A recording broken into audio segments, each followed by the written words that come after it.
Abra sua Bíblia comigo em Êxodo, capítulo de número 20. Êxodo, capítulo de número 20. Nós vamos ler a partir do versículo de número 8. Êxodo 20, verso 8. Ok? Enquanto você abre aí, nós vamos falar hoje sobre o descanso, sobre o Shabá de Deus. Também, como a galera fala, guardar o sábado. Nós vamos falar um pouquinho sobre isso nessa noite, que é o quarto mandamento. Vamos lá? O texto diz, Êxodo 20, versículo 8. Lembre-se do dia de sábado para o santificar. Durante 6 dias você pode trabalhar e fazer toda a sua obra, mas o 7º dia é o sábado dedicado ao Senhor, seu Deus. Não faça nenhum trabalho nesse dia, nem você, nem o seu filho, nem a sua filha, nem o seu servo, nem a sua serva, nem o seu animal, nem o estrangeiro das suas portas para dentro, porque em 6 dias o Senhor fez os céus e a terra, o mar e tudo que neles há, e ao 7º dia descansou. Por isso o Senhor abençoou o dia de sábado e o santificou. Amém. Amém, gente? Como nós não precisamos de descanso, não é verdade? Quando eu falo de descanso aqui, eu não estou falando só a você que está com a agenda muito corrida, porque você está fazendo estágio, trabalho, o outro trabalho, e aí a faculdade, outro período, ou porque você entrou em 2 trabalhos diferentes, ou porque você está estudando e aí tem simulado terça, quinta, sábado, e às vezes tem de domingo também, só para dar aquela apimentada na relação que você tem com o ensino, né? Então assim, eu não estou dizendo sobre este tipo de descanso, porque você há de convir comigo que tais fases da nossa vida, elas são passageiras, elas passam. Hoje pode ser um simulado, amanhã vai ser o vestibular, depois vai ser os trabalhos da faculdade. Por exemplo, quem faz arquitetura, que não dorme, só faz trabalho. A galera também da medicina, que também não dorme, só faz plantão, com coca e... Vocês podiam levar o Bardal lá, né, para o hospital, a galera ia gostar do Bardal. E assim, essas fases são passageiras, porque cada vez... Em cada etapa nós vamos ter desafios diferentes que vão tomar a nossa agenda. Porém, existe um descanso que nós todos ansiamos. Uma necessidade de ver-se, quem sabe, aliviado das cargas que nós encontramos hoje, no mundo, na história. Talvez o peso que você carrega, às vezes até do teu próprio pecado. O peso que você carrega das coisas que você vê ao seu redor. Descanso. Como a gente precisa de descanso. Esse mandamento talvez seja um dos mais polêmicos ou interessantes para aqueles que gostam de teologia. Teve um pessoal que estava todo ouriçado quando chegasse o 4º mandamento. O pessoal falou, nossa, eu vou assistir, Pedrão, não sei o quê, eu quero saber do sábado. E aí, é sábado ou é domingo? Ou é segunda, ou é terça? Que dia que é? Qual é que é? Então o pessoal que gosta de estudar tem muita curiosidade a respeito desse mandamento, essas dúvidas a respeito do que esse mandamento significa, qual dia nós temos que guardar, por que isso acontece, será que ele ainda está valendo ou não está valendo? Mas eu quero dizer para você nessa noite que hoje nós vamos seguir por um rumo nas Escrituras que vai mostrar, vamos dizer assim, a essência desse mandamento. Esse mandamento ele tem o intuito de ensinar para mim e para você princípios preciosos e poderosos sobre o projeto de Deus para a humanidade. Esse mandamento ele é muito profundo, muito. Por mais que descansar de toda essa rotina maluca que a gente vive seja algo importante, eu tenho certeza que muitos aqui estão ansiando, igual eu estou ansiando as minhas férias. Quando eu vou viajar com a minha esposa, vai ser fantástico, a gente volta e a gente vira, nossa, está chegando, né? Está chegando, a gente fica naquela pira assim. E eu sei que você também deve estar querendo descansar. Por mais que isso seja verdade, o mandamento ele deseja ensinar coisas muito mais profundas para mim e para você. E o que esse mandamento deseja nos ensinar? Eu quero falar um pouquinho sobre o descanso do Senhor. Nesse mandamento, você viu ali que o texto fala sobre um momento onde Deus descansou. Quando você vai para Gênesis, capítulo 1, 31, em diante, você não precisa abrir, o texto diz: Deus viu tudo o que havia feito, e eis que era muito bom. Houve tarde e manhã, o sexto dia. Assim, pois, foram acabados os céus e a terra e tudo que neles há. E havendo Deus terminado no sétimo dia a sua obra que tinha feito, e Deus abençoou o sétimo dia e o santificou, porque nele descansou de toda a obra que como Criador havia feito. Ou seja, tudo começa em Deus, tudo vai para Deus. E quando nós olhamos para esse texto, nós vemos algo interessante. A Bíblia diz que Deus descansou. Deus descansou da obra que Ele realizou, a obra criativa, onde todo o cosmos foi criado. Tudo que nós vemos, aonde tudo já foi montado pelo Senhor, Deus descansa no sétimo dia. Só que é interessante que quando nós olhamos o texto de Gênesis, você percebe que vai o primeiro dia, aí ele fala, houve tarde e manhã, segundo dia, tarde e manhã, e ele vai dando fim para esses dias. Porém, quando ele fala do sétimo dia, como nós lemos aqui agora, ele não diz isso. Ele não fala, houve tarde e manhã, o oitavo dia. Será que você já ouviu falar sobre esse oitavo dia na Bíblia? Não, o texto ele deixa a entender de forma subliminar ali, que o sétimo dia ele não tem fim. O sétimo dia de descanso do Senhor não tem fim. É quando a presença de Deus enche toda a criação, a sua glória enche toda a criação, e Ele descansa. Ou seja, o sétimo dia é o dia do descanso, o qual o Senhor está até hoje. Não existe o oitavo dia para Deus. A Bíblia deixa isso muito claro. E é muito legal porque quando entra nesse momento, Deus, Ele coloca ali o homem e a mulher numa posição de sacerdócio real. O que isso significa? Você pode olhar para ele e falar assim, o que é sacerdócio? O cara está falando grego, hebraico. Não estou, fica tranquilo. Sacerdócio tem a ver com um líder espiritual.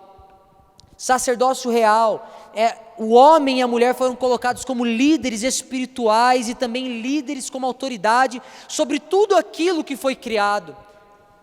Mordomos, vamos dizer assim, que Deus entrega todas as coisas criadas para a responsabilidade deles. E você precisa entender isso, jovem. Quando nós falamos aqui neste púlpito que Jesus Cristo te salvou, a salvação que Jesus conquistou naquela cruz vai muito além do que, entre aspas, simplesmente perdoar pecados. A obra salvífica de Jesus Cristo tem como objetivo colocar você, homem e mulher, de volta neste lugar de sacerdócio real. Ser imagem e semelhança de Deus tem a ver com isso. Assim como um templo tem uma imagem de um Deus que se adora, a criação também tem uma imagem de Deus. Autoridade, sacerdócio real, é eu e você. Quando nós somos restaurados em Cristo Jesus, o objetivo máximo é restaurar a mim e a você nessa posição de sacerdócio real, ou seja, o homem e a mulher são colocados como sacerdotes e reis sobre a criação eterna do dia do descanso. Então Adão e Eva, a humanidade foi colocada nessa posição, mas perceba que descanso para Adão e Eva não necessariamente significava estar deitado em berço esplêndido, lá, contando nuvens passando por sobre a sua cabeça. Não, Adão trabalhava, ele deu nome a todos os animais. A ideia era que Adão cultivasse aquele local. Esse momento de saúde, esse momento de descanso não era só para que a pessoa ficasse sentada lá vendo todas as coisas, mas era justamente, saúde de novo se for, hein? Era justamente para que ele pudesse ter contentamento. O trabalho diferia de hoje, porque no dia do descanso o trabalho não era como hoje, que é para subsistência, que foi fruto do quê? Do pecado. É isso que o pecado fez. Quando Adão e Eva pecam, o pecado entra na história do homem, quebrando toda aquela comunhão, tirando a gente daquela posição de sacerdócio real. Quando isto acontece na história da humanidade, então uma das penalidades que Deus coloca é que o homem deveria agora, com o suor do seu rosto e com esse trabalho, ter subsistência. Então é diferente. O trabalho lá antes era realizado com plenitude, gozo e contentamento. Era algo diferente de hoje. Hoje não, tem a ver com subsistência. É fato que o trabalho dignifica o homem, isso também é bíblico. Porém, também é fato que é diferente do trabalho que acontecia nesse dia do descanso. Esse foi a consequência. Gênesis diz isso. Ele fala, capítulo 3, versículo 19: no suor do seu rosto você comerá o seu pão, até que volte à terra, pois dela você foi formado, porque você é pó, e ao pó voltará. Então, desde esse momento de ruptura, onde o homem e a mulher pecam, onde o pecado entra na história da humanidade, desde esse momento, o homem agora sai desse descanso. Ele sai desse descanso. E nós temos esse desejo de voltar para esse descanso. E é justamente aí que é muito interessante, porque esse mandamento ele mostra, ele aponta justamente para o desejo de Deus em restaurar esse descanso na vida dos seus filhos e filhas. E é interessante que é no 7º dia. O número 7 nas Escrituras ele tem um senso de completude, de perfeição. Por mais que o homem ele tivesse fora desse 7º dia, dessa completude, dessa perfeição, o desejo de Deus era restaurar toda a humanidade, seus filhos e filhas, àquela condição original. E é justamente por isso que Deus começa a intervir na história da humanidade.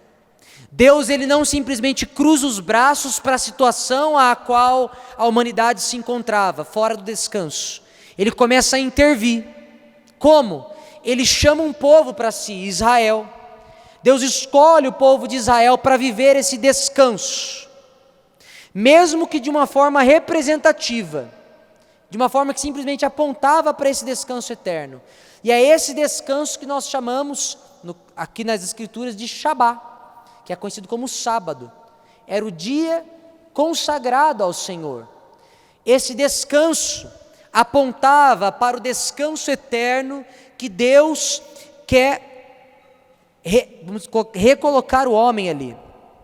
Só que o que acontece? O povo de Israel peca novamente, se desvia novamente dos caminhos do Senhor, e ali eles são, depois de um tempo, escravizados no Egito. E aí Deus vai lá e confronta Faraó e os liberta. Essa ação de Deus aponta mais uma vez para o descanso que Ele deseja dar ao seu povo, tirar o povo daquela situação de aflição e colocá-los num lugar de descanso. É tirar da escravidão que era no Egito e levar para o descanso em Canaã. E a Bíblia fala desse Shabá, desse descanso. Em Deuteronômio 5,14 diz: mas o 7º dia é o sábado dedicado ao Senhor, seu Deus. Não faça nenhum trabalho nesse dia, nem você, nem seu filho, nem sua filha, nem o seu servo, nem sua serva, nem o boi, nem seu jumento, ou qualquer outro dos seus animais, nem o estrangeiro das suas portas para dentro, para que o seu servo e sua serva descansem como você. Versículo 15, presta atenção: lembre-se de que você foi escravo na terra do Egito, e que o Senhor, seu Deus, o tirou de lá com mão poderosa e braço estendido. Por isso, o Senhor, seu Deus, ordenou que você guardasse o dia de sábado. Ou seja, Deus, novamente, ao salvar o seu povo dessa escravidão, pede para que eles guardem o 7º dia, representando esse descanso que Ele quer trazer para o seu povo. Primeiro restaurando lá naquela condição original do Jardim do Éden, depois também tirando eles dessa escravidão e levando eles para uma terra onde mana leite e mel, onde eles teriam prosperidade, paz. E isso faz muito sentido para nós hoje. Nós vivemos também numa terra difícil. O mundo é difícil. A palavra de Deus fala que o mundo jaz no maligno. Mas quando nós olhamos para o que as Escrituras falam sobre o Shabá, sobre o descanso, nós podemos ser lembrados que Deus não se esqueceu do seu povo. Deus não se esqueceu.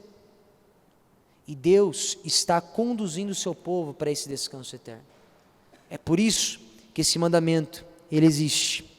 Ou seja, quando isso acontece, Deus está interferindo diretamente na vida do povo de Israel. Mais uma vez após vez, Deus aponta para o descanso que existe nele. Só que a Bíblia ela é cheia de detalhes. A Bíblia é cheia de coisas maravilhosas que quando você estuda de forma mais aprofundada, você fica maravilhado. Por exemplo, quando você estuda as Escrituras, você nota que o Shabá é apenas um dos 7 eventos que o povo guardava, que apontava para o descanso do Senhor. Novamente o número 7. O Shabá é um de 7 eventos.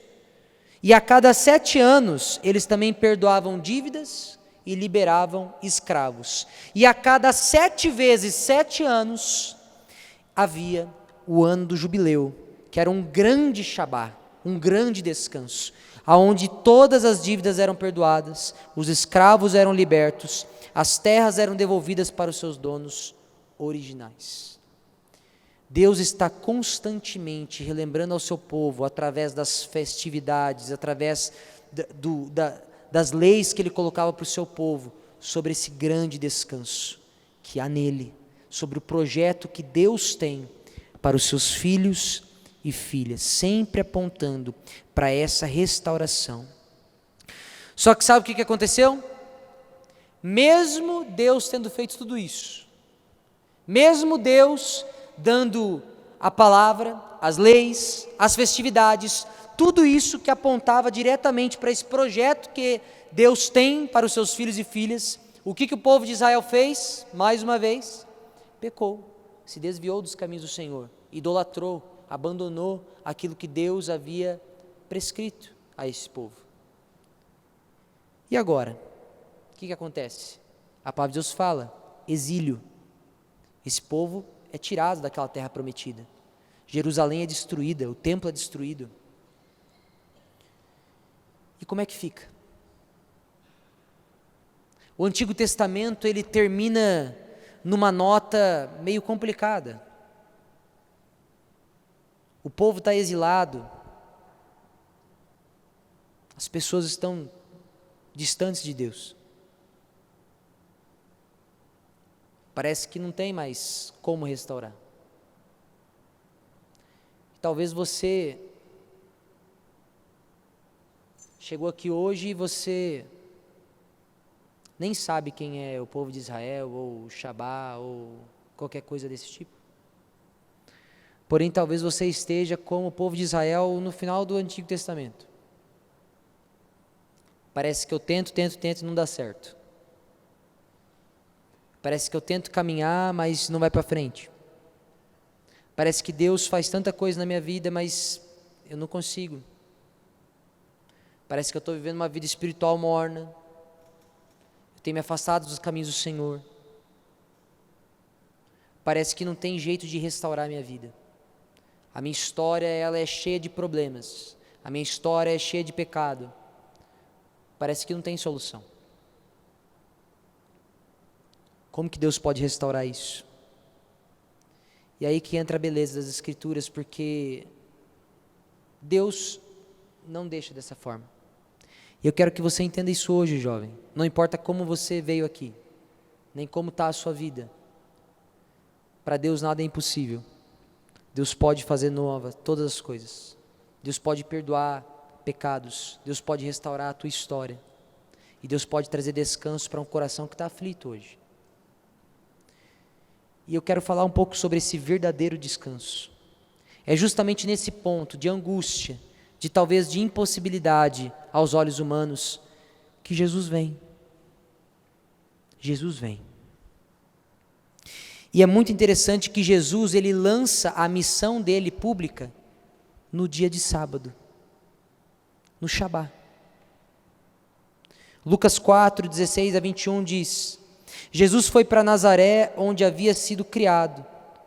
Num sábado, entrou na sinagoga, segundo o seu costume, e levantou-se para ler. Presta atenção, jovem.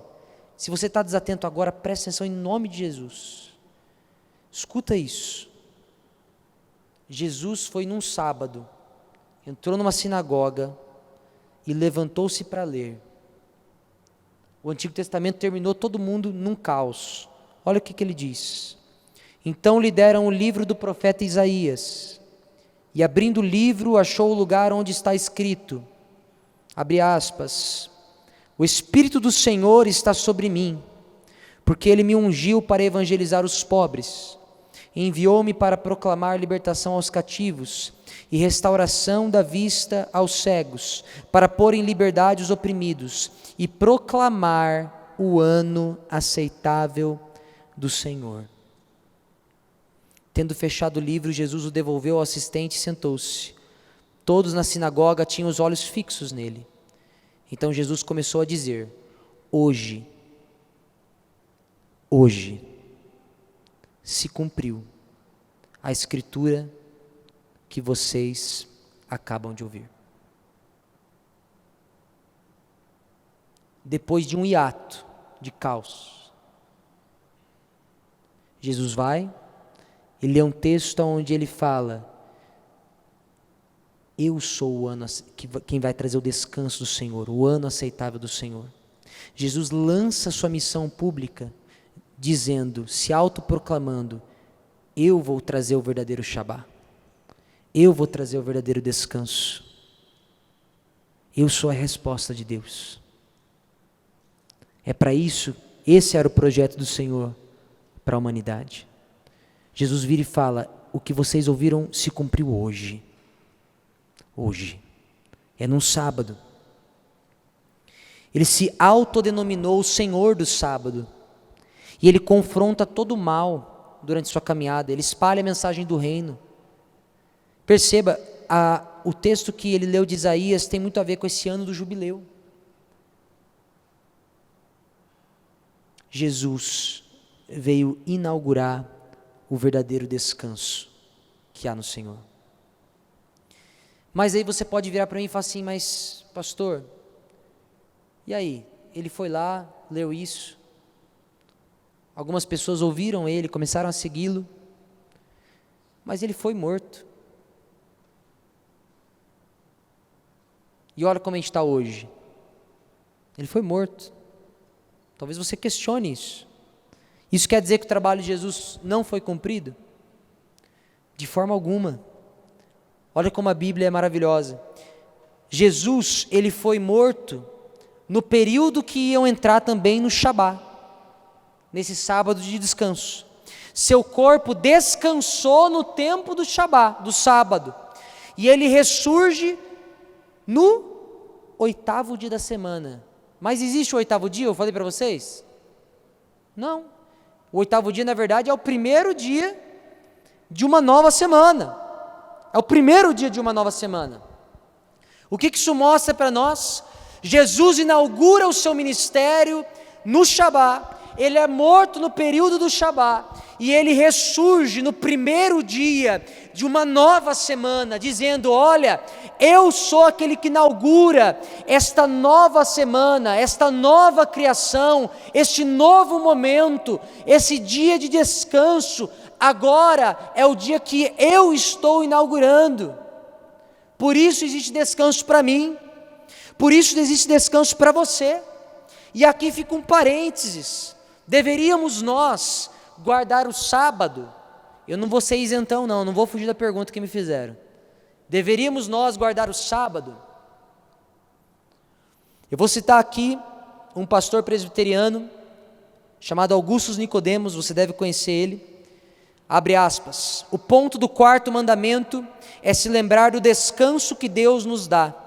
O sábado estava relacionado com a lei cerimonial de Israel, e o domingo é o cumprimento da tipologia que estava imbuída no 4º mandamento, pois Jesus ressurge no primeiro dia, domingo, inaugurando esse descanso através dele. Somos obrigados a guardar o sábado? Não. Por quê? Existem até relatos históricos da igreja primitiva cantando e celebrando ao Senhor todo domingo, celebrando a ressurreição de Cristo. porque aquilo que o Shabá apontava foi realizado em Jesus. E o verdadeiro Shabá de Deus começa nesse primeiro dia dessa nova semana. Agora, é pecado se eu quiser guardar o sábado? Também não. A questão aqui não é que dia se guarda, e aqui que eu quero deixar enfatizado para você, mas é que você o guarde, que você consagre ao Senhor o dia. Por quê? Porque quando você o faz, não é um dia simplesmente para você descansar, mas é um dia para que você possa ser lembrado que Jesus Cristo morreu e ressuscitou, e que agora você está caminhando rumo a um descanso eterno, e que não importa o tamanho das tribulações e da dificuldade que você vai enfrentar aqui nessa vida, porque o descanso eterno já foi conquistado em Jesus, e se você está em Jesus, você já tem o Shabá, você já pode viver o Shabá aqui, hoje. É aquela perspectiva do já e ainda não. Eu já vivo agora, mas na expectativa de viver em sua plenitude na glória. E isso, jovem, tem que ser esperança no seu coração. Porque quantos de nós, jovens, não estamos derramando a nossa vida, procurando descanso em coisas que nos trazem só perturbação? Quantos de nós, jovens, estamos procurando descanso em dinheiro, em sexo, em poder, em ter mais influência em redes sociais, em chamar a atenção e olhares? Quem sabe tentar, de alguma forma, aquietar esse buraco que está no nosso coração, essa inquietude. E aí nós vemos homens super poderosos, super famosos, depressivos, ansiosos. Por quê? Porque não há nada neste mundo terreno e limitado e perecível que possa cobrir esse buraco e trazer paz à tempestade do nosso coração, a não ser o Shabá de Jesus. É só Jesus. Jesus é a resposta, não tem outra resposta. Jesus é a resposta.